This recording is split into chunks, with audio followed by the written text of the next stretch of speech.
So we can start. So good morning and good evening, everybody.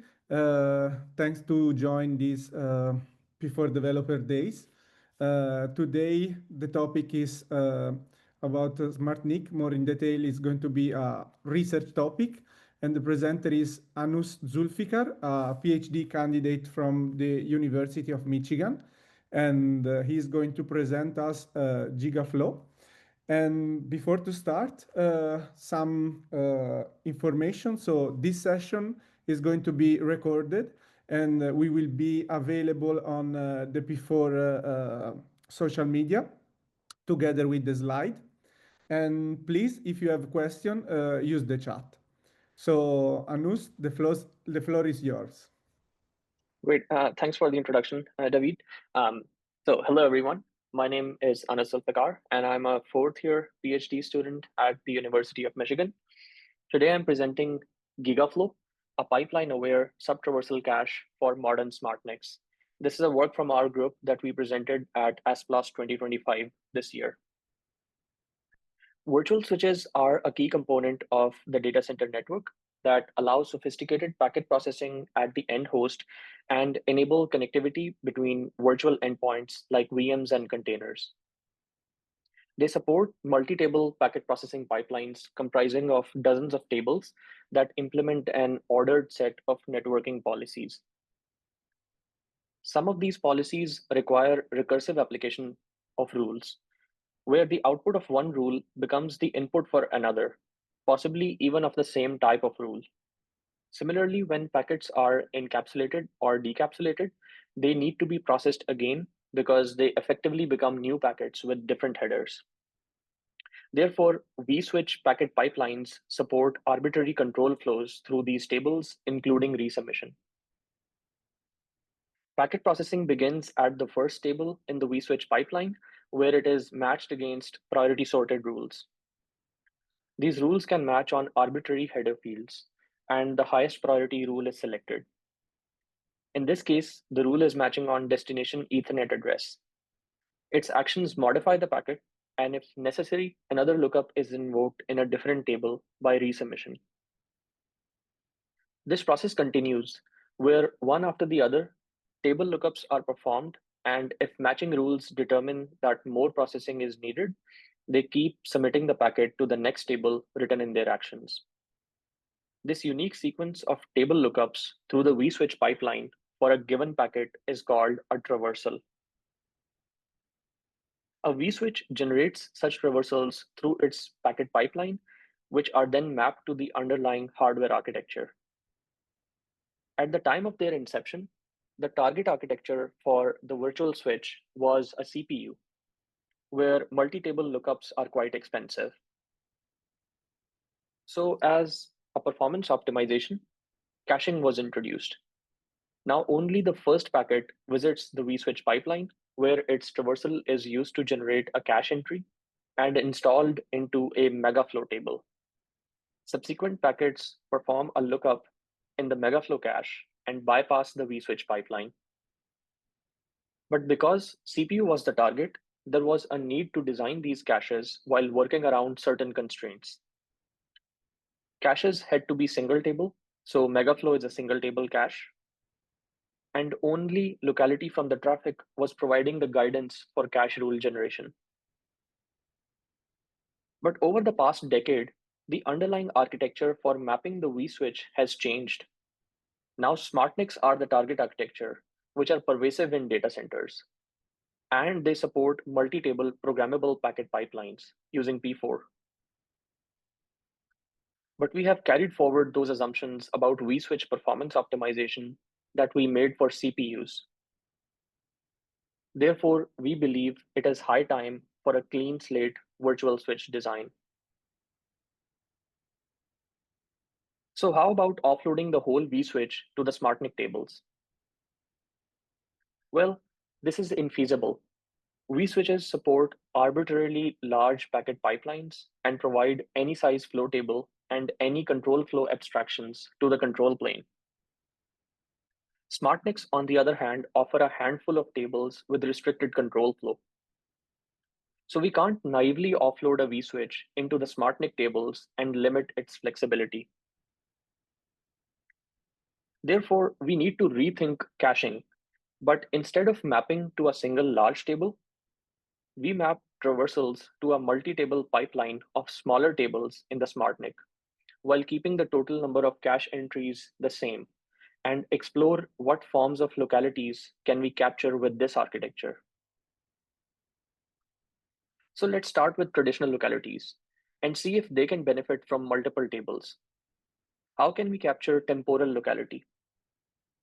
When a packet traverses the vSwitch pipeline and all its actions are determined, we can generate an exact match cache entry for its header fields with those actions. This allows us to capture the active subset of traffic, but a single exact match rule has no advantage of having multiple tables. What about spatial locality? vSwitch pipeline traversals generally don't look up all fields, so we can wildcard the unused fields when generating the cache entries. This allows us to capture a larger set of spatially co-located flows.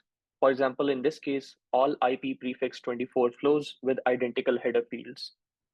But this also doesn't benefit from the underlying multi-table pipeline available in the SmartNIC. So what if we partition the traversal itself to generate multiple cache entries? Note that this was not an option with a single Megaflow cache table, because any traversal would have to be composed into a single cache entry. But if we partition arbitrarily, we can end up generating very similar cache entries that will just exhaust the available cache space faster without offering any benefit. So we need a smarter way to partition the traversal. Let's look at an example. At time t equals 0, we have an incoming packet that misses the cache because all tables are empty at the moment. We retrieve its traversal and partition it into 4 sub-traversals that we convert into cache entries and install as following. At time t equals 1, another packet arrives with different field values from the previous packet and finds no matching rules in the cache tables. It also generates a miss, and we get the following vSwitch traversal. This time, we partition it as following and install 3 sub-traversals as our cache entries. At time t equals 2, a third packet arrives. If this packet were to miss the cache, then this is the expected traversal in the vSwitch pipeline. In fact, if we were still using a single table Megaflow cache, then this would invoke a third miss and another lookup in the vSwitch pipeline. This is because single table caches capture traversals, and every unique traversal requires a vSwitch lookup and subsequent cache entry installation. But because we are working with a multi-table cache, with these cache entries set up in the SmartNIC, we are able to get a hit for this previously unseen packet. This is because these sub-traversals allow us to share cache entries across multiple flows and generate cache hits for unseen traversals.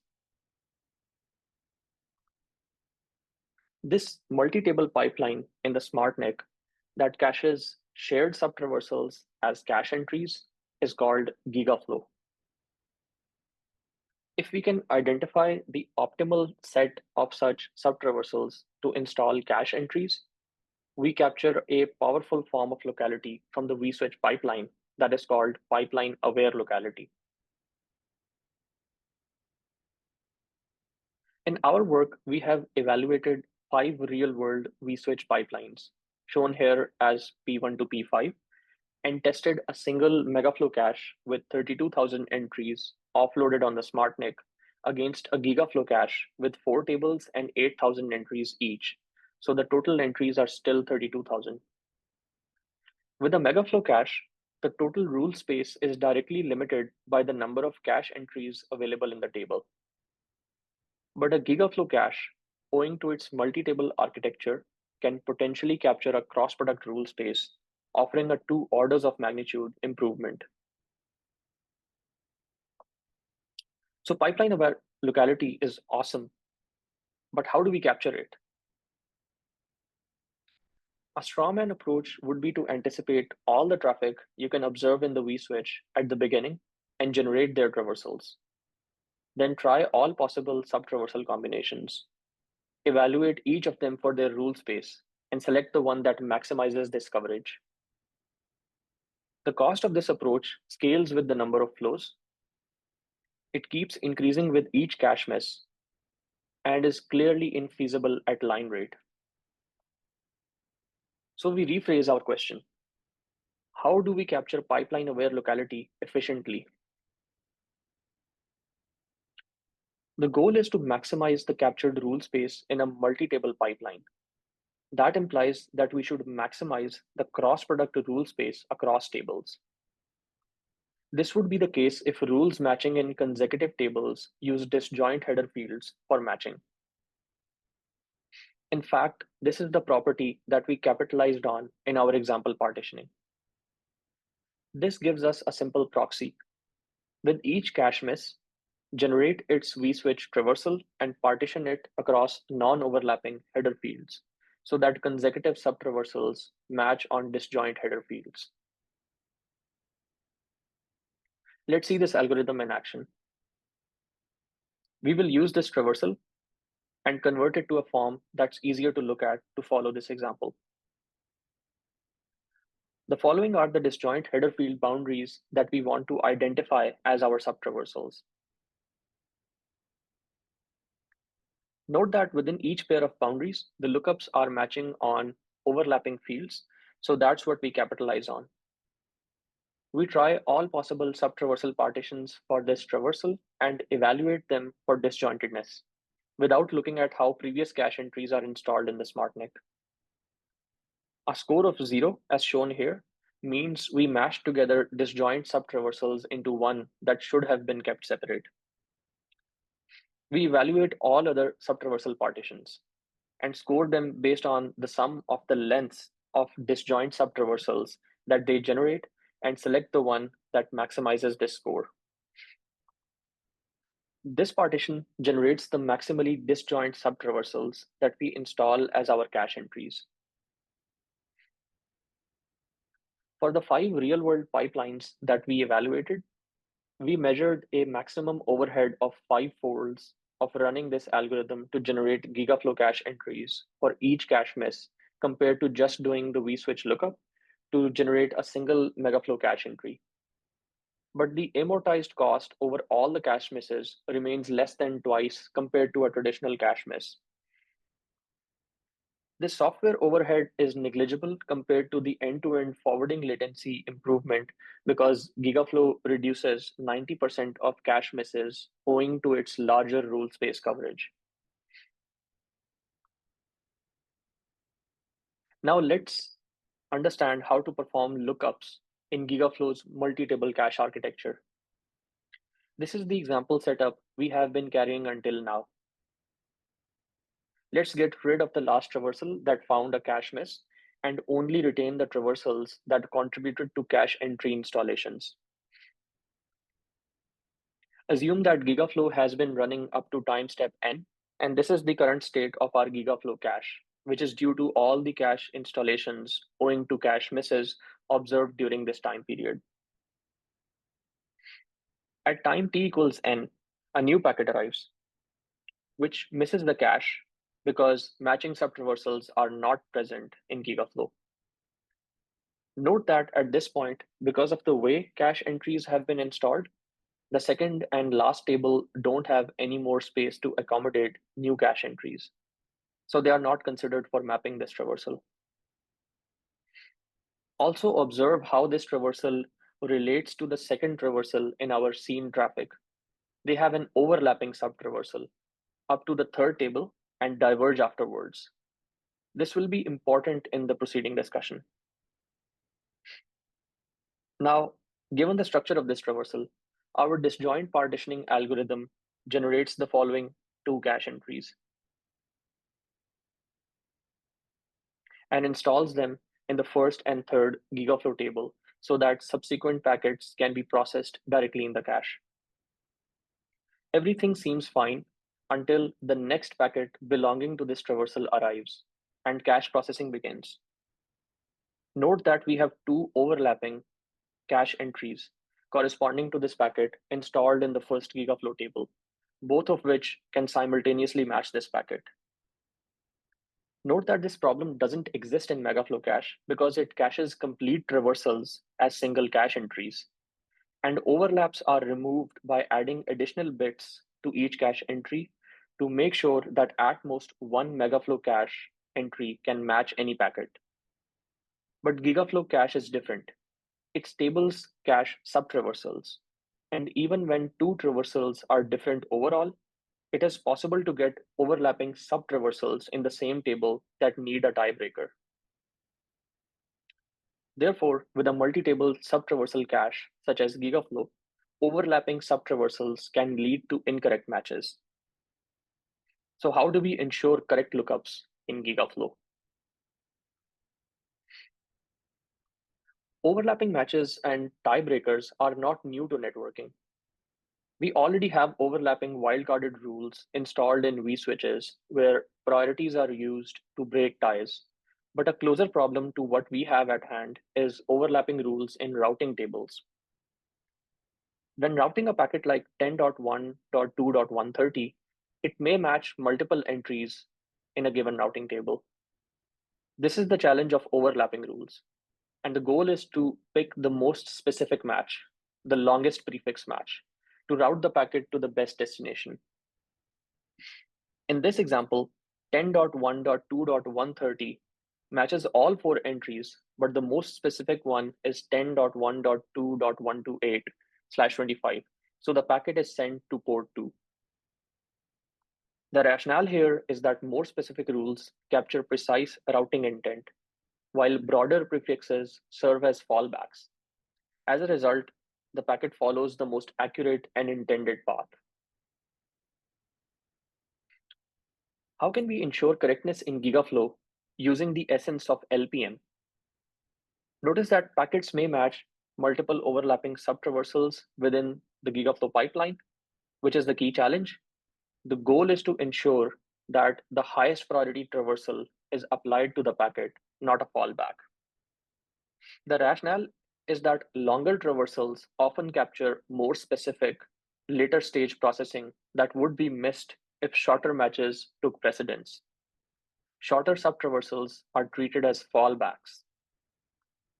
In this example, both subtraversals or cache entries start the same, but only one continues deeper to a more specific match, destination IP with a prefix of 32. Gigaflow chooses this longer subtraversal, ensuring complete and precise processing. The result is what we call longest traversal matching, or LTM. Gigaflow uses subtraversal lengths as their priorities and consistently matches the most complete, highest priority subtraversals available. Additionally, it also augments cache entries to exact match starting table IDs in each cache entry and performs one additional action with each match to update this ID to the next expected table ID in the traversal. This way, it ensures that traversals generated in Gigaflow are correct with respect to vSwitch traversals. You can find more details about LTM in our full paper. To get back to our example, with an overlapping subtraversal, we introduce LTM priorities. The longer subtraversal gets a higher priority than the shorter one, and now we have a tiebreaker to select the best matching cache entry for this packet.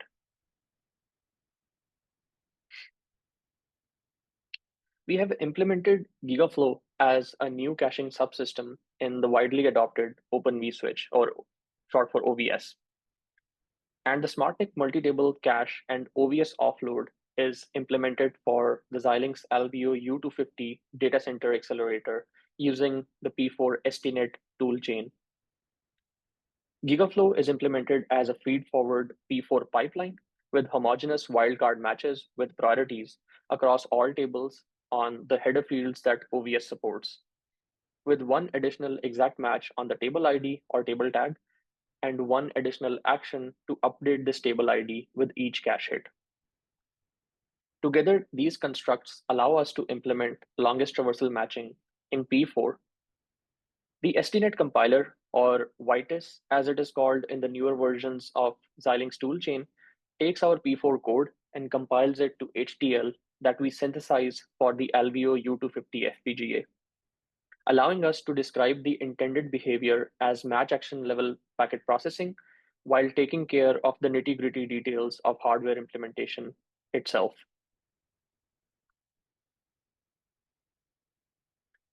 We evaluate Gigaflow on the following real-world pipelines. For each of them, we have collected their pipeline configurations, including the tables and their matching fields, along with their supported traversals. We use ClassBench to populate rules across these tables and Kata traces to generate realistic traffic patterns. And since we are evaluating a cache, we emulate both high and low locality environments with different levels of sub-traversal sharing opportunity.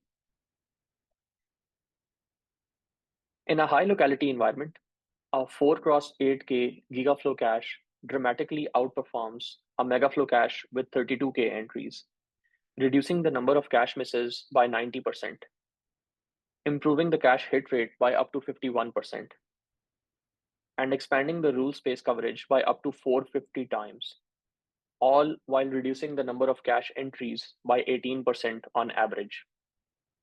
In a low locality environment, we perform at par with the Megaflow cache. In terms of our software processing overhead, the cost of sub-traversal partitioning increases with pipeline size, and overall Gigaflow processing overhead can be as high as 2x compared to just doing a vSwitch forwarding pipeline lookup for Megaflow rule creation.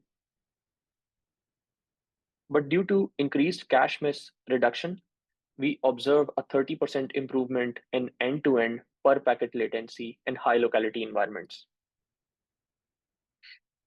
For the OVN logical switch pipeline, note how we get a drastic performance improvement in high locality, but also lose performance in low locality.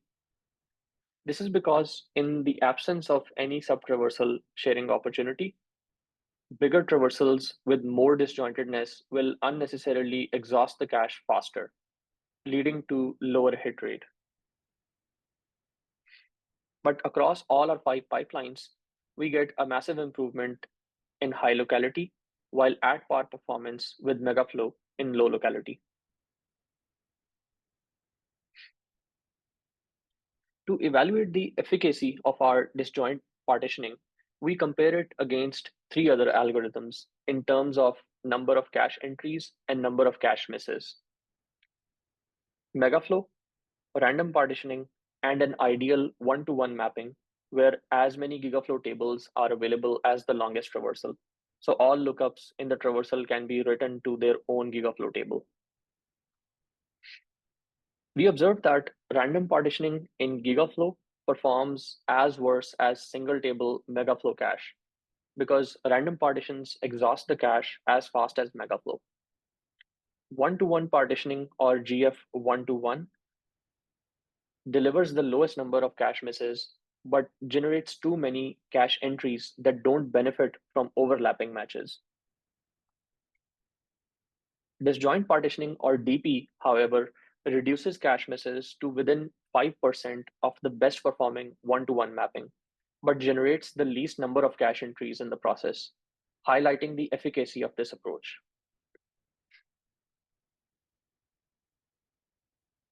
Gigaflow really shines in dynamic environments where new workloads keep entering the system and bring new sets of flows that stress test the rule space coverage of the vSwitch cache.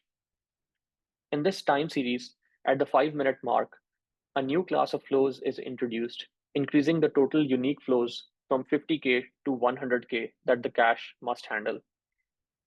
Gigaflow, owing to its larger rule space coverage, accommodates these flows using the same total cache space, while Megaflow suffers from a steep decline in cache hit rate.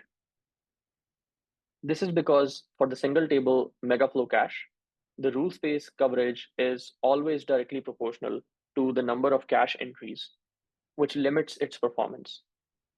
Gigaflow, on the other hand, captures a cross-product rule space and offers superior performance. Finally, to evaluate Gigaflow with increasing number of Gigaflow tables, we allow each table to accommodate up to 100K entries and increase tables from 1 to 5.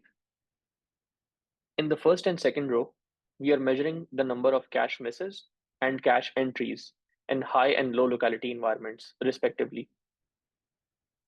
With increasing cache tables, the number of cache misses generally reduce, although each pipeline benefits differently.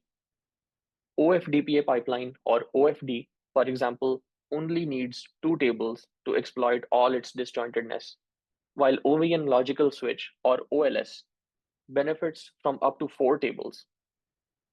This behavior is pipeline dependent, hence the name pipeline aware locality.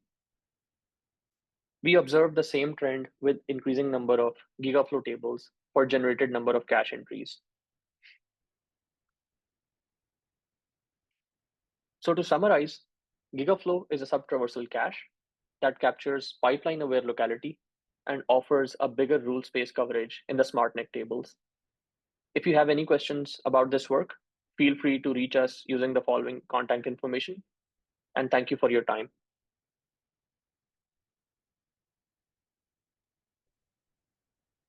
Thank you for your presentation. We have a question. Okay.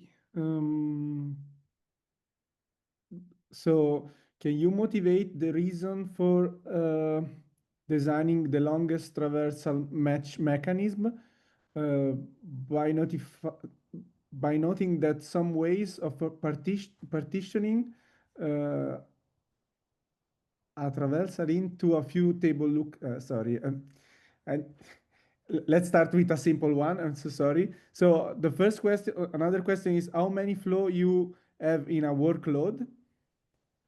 Right. So in our workloads, we have set like a limit on 100K flows because we are generating by ourselves, but the number can like vary in a real world system as much. Okay. 100K flows in our case. David, I can take a shot at asking my question since it has two parts in It's it. a bit longer and I Yeah. try to summarize. I'm so sorry. No worries. You know, it's a complicated wording. So you mentioned that you designed this longest traversal mechanism by first noting that you get, in some cases, you get incorrect behavior without it.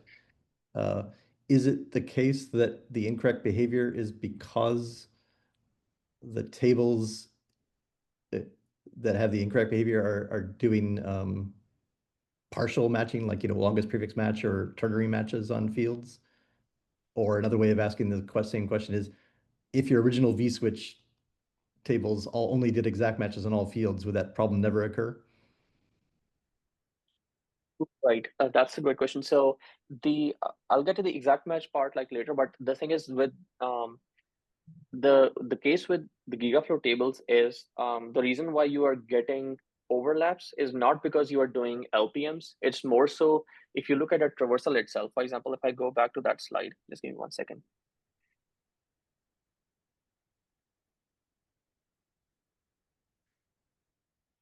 Yes, for example, in this case, there is a traversal for which a corresponding cache entry is already set up in this table over here. Then there is a new traversal for which a cache entry needs to be installed. And this time the partitioning that has been generated has some part which overlaps with the first sub-traversal. Like the first sub-traversal can be completely subsumed in the second sub-traversal. And it also has like one additional lookup. This could have been like any other field. It doesn't have to be IP32. It could have been like Ethernet or some other kind of match. But if it is going to overlap with this cache entry and both end up in the same table, then we need a tiebreaker, because this wouldn't happen in regular Megaflow cache the way they do caching, because as long as you have complete traversals, bits will sort of differentiate the two cache entries that you're installing. With sub-traversals, you're looking at intermediate traversals. So one of them might end before the other one that you're trying to install. So you can get this sort of behavior. I don't think like it's directly tied to just doing LPM related stuff. Can you repeat your second part of the question, the exact matches related question? Oh, I was just wondering, the converse of my question is, if you started with some vSwitch sequence of tables such that there were no longest prefix match or ternary match on any fields anywhere, it was all exact match on all fields every time in every table, vSwitch table, would this problem I maybe think never arise, or it would still arise? I'm assuming yes. Yeah, I'm assuming yeah, it would probably not arise, because if you have exact matches, then I guess probably they won't arise. But it's the thing, like if you have exact matches, I'm not sure like how having even like multiple tables would sort of help. Um, yeah, I guess like I'd have to like think about it a little, but I'm quite sure like the ideas are sort of like more applicable to wildcard caching, but with exact matching, like I can think about it. Sure. I mean, a network pipeline with only exact matching in all fields and all tables is kind of a special rare case, I would think. So not necessarily a common case to worry about. I was just trying to figure out a way to ask the question that. Right, right. But I think if I'm getting the essence of the question, that it's more so like I don't think like it depends on like doing LPM or exact matches, so to say. Um, it might like depend on the fact that if you're doing even exact matches, then let's say yeah, I guess like even with exact matches, uh well, it depends. Like if you're doing just exact matches, and let's say the first table was matching on Ethernet and IP, then there would be no way to write an entry to it that is matching on Ethernet, same IP, but a different port. Like the first one would have to either wildcard the port or have an exact value. I don't think like you would run into this issue in that case. Like wildcards are the reason why you're running into these issues, where one subtraversal has more wildcards than the other ones, and that's why they have overlaps. Thanks.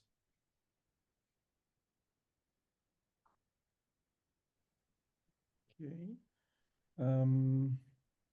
So I have a question. How do we handle cache eviction from Gigaflow? And it is more expensive than Megaflow cache maintenance. Yeah, so that's a great question. So, cache evictions are a problem that even Megaflow cache has to deal with.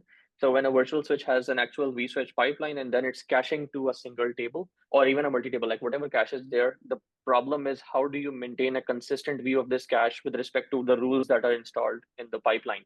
So, it's a process called cache revalidation that Megaflow implements, where it's like every 1 second it will dump all those flows from the fast path to the slow path and re-verify like the traversals all over again to see that they match what rules are set up in the pipeline. If they don't match, then rule entries are evicted.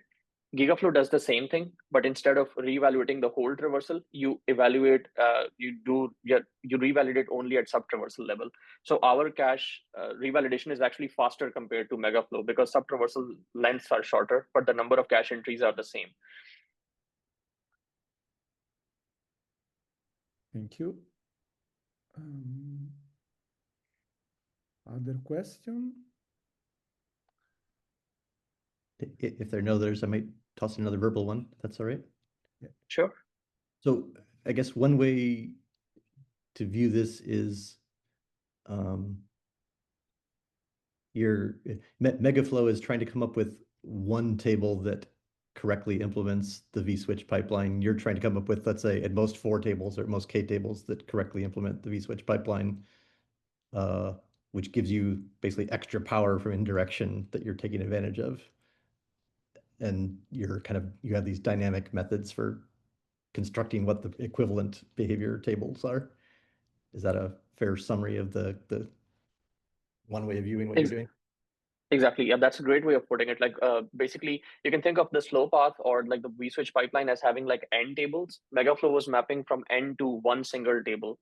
That was Megaflow cache. We are saying that, okay, instead of that one table constraint was coming because you were implementing on a CPU, single table cache was like going to be like much faster than a multi-table pipeline.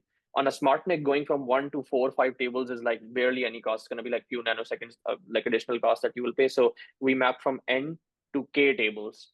And now the problem is how do you find the optimal way of partitioning an n length traversal to k size subtraversals and then how do you ensure correctness among them? Like you put it like aptly, like that's exactly what we are doing. I mean, one way of like the worst case for, let's say, an n table vSwitch pipeline down to a single table Megaflow is like a x to the n blow up in number of table entries needed if they're all like independent fields. And Exactly. Yeah. And So usually that's in practice, it's not to the nth power, but it's like more than squared or cubed usually. So you're in a way you're kind of factoring that cross product a little bit. exactly that's what we're trying to do. So the thing with Megaflow, like sort of like the main sort of thing with Megaflow is like every unique traversal ends up getting its own cache entry. So even if like if there was like match on one field which is like varying slightly, it was not wildcarded, then a new packet that is coming in that has all the identical behavior, one field varies, it has to do the whole lookup again. And because of that, you can end up with like that sort of cross product like rule explosion, the way that you have described it. We are trying to sort of like reduce that by saying that, okay, at sub-traversal level, you might be able to share that processing among several flows. So yeah, that's exactly it. And sorry, one little, I see another question in chat, but one slight follow-up. And then, so would you describe your partitioning mechanism as a heuristic that does well, or do you know if it's some kind of optimal algorithm?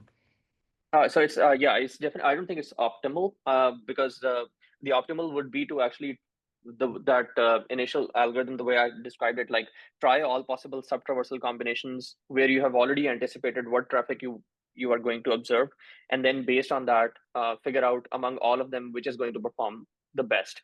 In our case, it's more so a heuristic. Yes, it is a sort of a heuristic, like where it's saying that, okay, even if you did map ideally, like what would a like how would a multi-table cache benefit? It would only benefit if like rules sitting in one table can permute with many rules in the next table and whatnot. That would be the case if they share the least number of fields with each other.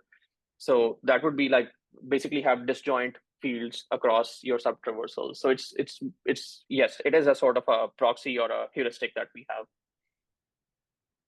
Thanks. I'll let the other questioners go. Yeah, there is another question. So does Gigaflow currently include a mechanism to test or validate the sub-traversal sharing opportunities installed in the NIC tables? Yeah, that's a great question actually. So this is a thing like basically like it's sort of twofold. Um, because this is related to caching, you first actually need the vSwitch pipeline to give you disjointedness opportunities. Only then you can create multiple cache entries. But assuming that is the case, I've shown in my evaluations that still sometimes you can get like bad performance in low locality environment. For example, this plot that I had shown here, I was saying that in low locality, you're losing because there is lower sub-traversal sharing opportunity that traffic is not bringing in. So in current Gigaflow implementation, we don't have a mechanism, but ideally, like what should happen or what could happen is that you sample a small percentage of traffic to the slow path, like maybe 1% of the traffic. You keep bringing it to the slow path, and within that, you can see whether you're getting sub-traversal sharing opportunities or not. If that opportunity is not available, you can always use your Gigaflow tables as a Megaflow cache. You can install Megaflow entries to your Gigaflow, like use those same table structure, but install Megaflow cache entries and get performance of Megaflow rather than getting the poor performance of Gigaflow in those cases.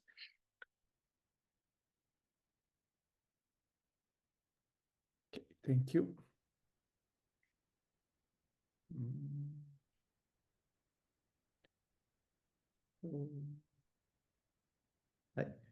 I can toss in, sorry, one more question if there's none.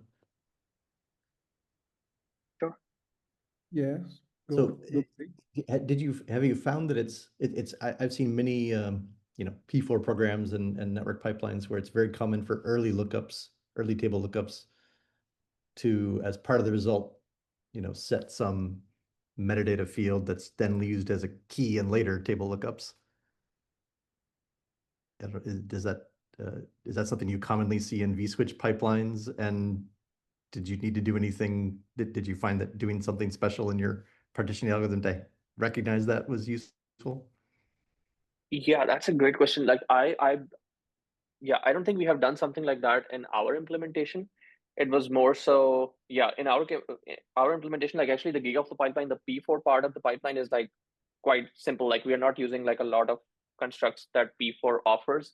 We basically just needed like as many as wide ternary matches and then one exact match, then some additional actions. But I have seen cases like that in real P4 pipelines, but in our Gigaflow, like we haven't like utilized something like that.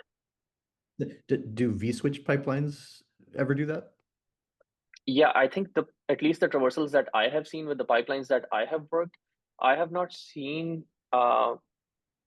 because our pipelines are sort of like semi real world, somewhat synthetic the way we have generated them. I can't think of something where the early tables set a metadata and then they use it. I mean, yeah, the one thing I would say, at least for doing the resubmissions, they do this kind of stuff where metadata is used, because especially when if I go back to, I'm not sure if this is going to like directly answer the question, but just to give like a what I understand about this, when we are saying that typically vSwitches do resubmissions, at that time, like metadatas are heavily used in virtual switches, because one of the key use case of a vSwitch is it allows you to virtualize a network. So what happens is like you have these multiple tables, 3-4 tables might be emulating the behavior of a switch. And in that case, like a metadata value is set, which is telling you you're currently operating in a switch. So based on that metadata, only the rules corresponding to that switch are active at that point. And then some point later you do a resubmission back to even though the same tables, but metadata is updated to tell you, okay, now you are in a router, because this is a virtualized network that you are emulating with multiple tables. So that metadata helps you like identify all this stuff. But as soon as you have a full traversal and you generate cache entries, then the metadata level information is lost. Then you are just left with the lookups that you had performed. Okay. Yeah, I asked mainly because I haven't looked at vSwitch pipelines and to know whether that's a commonly used technique, but I would guess that if it were, it would sort of introduce more dependencies between the tables than if you don't see if the vSwitch tables don't have that behavior. Yeah. Yes. Thanks.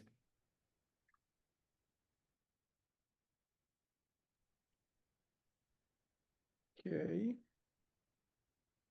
So thank you, Anus, for your presentation and to join the P4 community and presented it. So before to say goodbye to everyone, I want to remember you that the July 9th will be another P4 Developer Days held by Altera, and the title is P4-based AI feature extractor for volumetrical firewall use cases, and then other let's say other events are in our agenda.